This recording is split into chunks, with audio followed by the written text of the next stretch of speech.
পুরুষ পেঁপে গাছে ফুল আসলে সেখানে পেঁপে ধরানোর যে কৌশলটা ব্যবহার করতে হয় তা এখন আমরা আপনাকে দেখাবো। তো চলুন দেখা যাক। প্রথমেই আমরা কাঁচি দিয়ে পেঁপে গাছের মাঝখানে দু ফালটা করে নেব।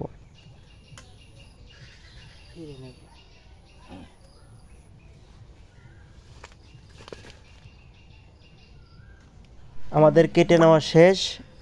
তারপরে আমরা পেঁপে গাছটাকে দেখবো যে পেঁপে গাছের কেটে নেওয়া অংশ ভালোভাবে ফাঁকা হয়েছে কিনা, কারণ তার ভিতরে আমরা একটা ছোট শুকনা কাঠের অংশ দেব, সেই জন্য আমরা আশেপাশ থেকে একটা কাঠের অংশ একটা লাঠি ভেঙে নেব ঠেকা।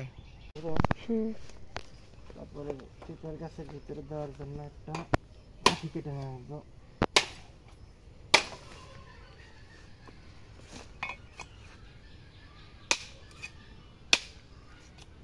সুন্দর করে কেটে নিচ্ছি।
কমপ্লিট।